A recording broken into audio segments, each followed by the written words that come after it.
2 weeks into his presidency, Donald Trump has thrown Washington into a state of anxious uncertainty. Policy pronouncements sprout up from the White House in rapid succession. Some have far-reaching implications, most notably Trump's temporary refugee and immigration ban, but others disappear without explanation, including planned executive actions on cybersecurity and the president's demand for an investigation into unsubstantiated voter fraud. The day's agenda can quickly be overtaken by presidential tweets, which often start flashing on smartphones just as the nation's capital is waking up.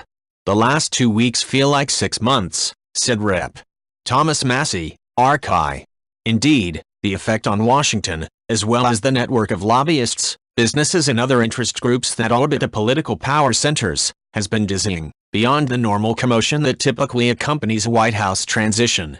One official compared it to walking through a sandstorm, grasping for a moment of clarity. For Trump, a frenetic pace of activity and seemingly haphazard style is as much a part of his political brand as his signature promise to build a border wall.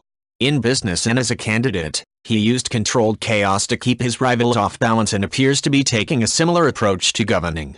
At times, Trump's style has tripped up his own White House. After an early morning tweet calling for an investigation into voter fraud, Trump's advisors announced that the president planned to sign an order to begin an inquiry.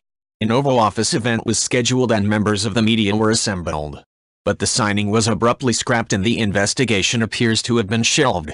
The president's advisors have taken some steps in recent days to try to alleviate some of the anxiety gripping Washington, including coordinating more closely with Republican lawmakers ahead of the signing of executive orders and giving more deference to the agencies putting in place the refugee ban.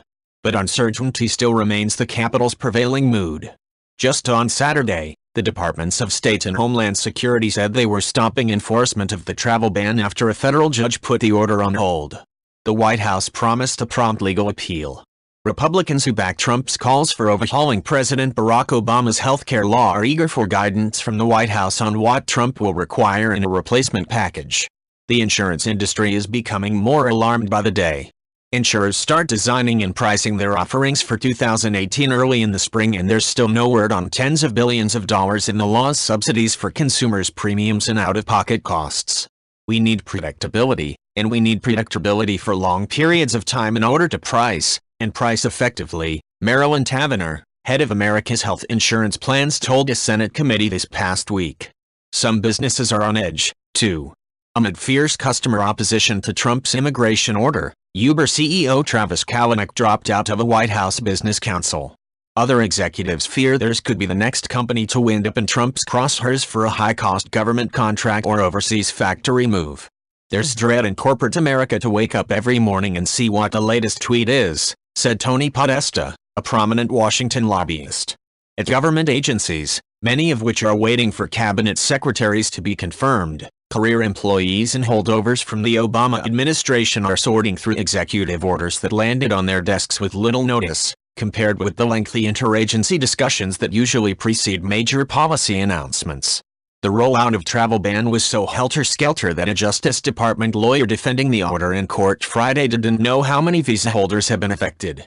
The lawyer told a judge that 100,000 visa holders have had their visa canceled, while the State Department later clarified that it was actually fewer than 60,000 people.